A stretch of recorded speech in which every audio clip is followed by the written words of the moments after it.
इरशाद भट्टी साहब, आप क्या समझते हैं, जब से हम बड़े हो रहे हैं यही सुनते आए हैं, यही देखते आए हैं और एक ख्वाब है कि कश्मीर को आज़ाद होता हुआ देखें, क्या इस ख्वाब को ताबीर मिल पाएगी?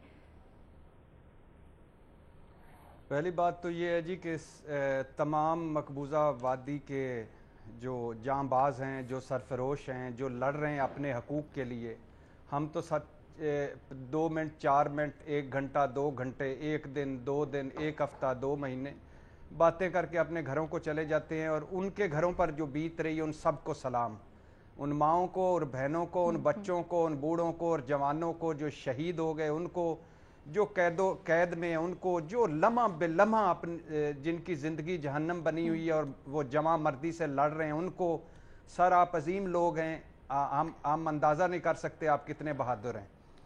दूसरी बात यह है कि यौम स्याह छोटा लफ्ज़ है मैडम शेख। मकबूजा कश्मीर में जुल्म सितम या बर्बरियत भी, ये भी छोटे लफ्ज़ हैं।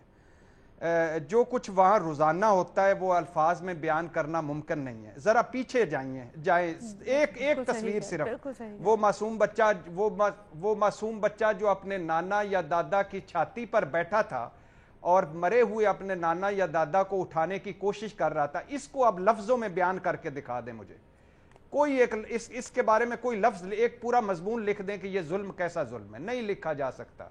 उस बच्चे की फीलिंग्स नहीं लिखी जा सकती, और उस घर में बैठी उस बच्चे की माँ और उस बड़े की बेटी जो है जो रो रही थी, उसके आंसुओं को किस तरह लफ्ज़ों में लाया जा सकेगा? नहीं लाया जा सकता। अब दूसरी बात है मैडम शेख, अक़वाम आलम, ये अब लफ्ज़ मेरा तो इससे एतबार उठ गया है। कोई अक़वाम आलम नहीं, ये जंगल है। जंगल में शेर के अपने कानून है, लोमड़ी के अपने कानून है, गीदड़ के अपने कानून है, हाथी के अपने कानून है। कोई ग्लोबल विलेज या कोई सिविलाइजेशन या कुछ भी नहीं है। अक़वाम आलम अपने मफादात के साथ जुड़ी हुई है। मुस्लिम उम्मा, बेवा उम्मा, जिसका कोई सारे ना पैर है, जिसकी शामें और रातें कोई कहीं लुथड़े हुए हैं, कोई कहीं गिरे पड़े हैं, कोई कहीं गिरे पड़े हैं, ये भी कोई नहीं। और दुनिया का ज़मीर तब जागता है जब उनके अपने मतलब के मफादात की घंटियां बजती हैं, उस पर दुनिया का ज़मीर जागता है।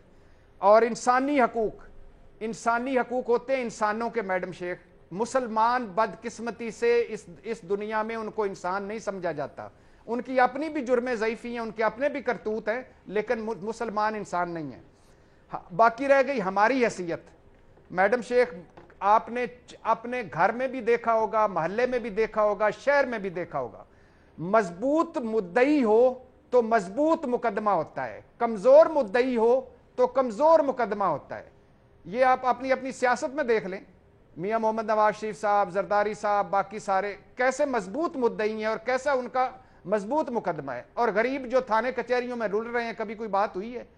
तो यही ऊपर है अमेरिका और बरतानिया और यूरोप, और फिर इसी तरह हम गरीब पाकिस्तान। और ये तो हम कमजोर मुद्दई हैं, भूखे नंगे हैं, मकरूज हैं, हमारी कोई हैसियत नहीं है। दो ऑप्शन है मैडम शेख। एक ऑप्शन है हमला कर दे मकबूजा वादी पर, लड़कर हासिल कर लें और ये मसला हल करवा लें।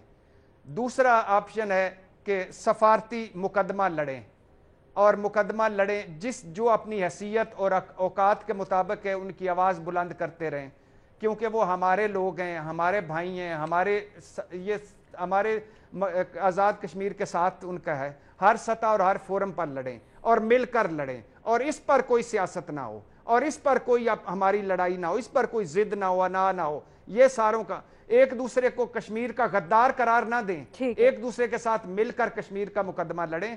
तो अल्लाह बेहतर करने वाला है, अल्लाह फजल करने वाला है, अल्लाह उनकी मुश्किलें आसान करे। आमीन आमीन। और भट्टी साहब, आपकी दोनों तजावीज़ से को एहतरामन कबूल करते हुए सिर्फ इतना सा कमेंट कि हम, आपने बोला तो लड़कर हासिल कर लें, लेकिन डायनामिक्स बड़ी चेंज हो चुकी हैं, तो हम सिफारती जो मुकदमा पेश करने की आपने तजवीज़ दी है उसको आगे लेके चलते हैं।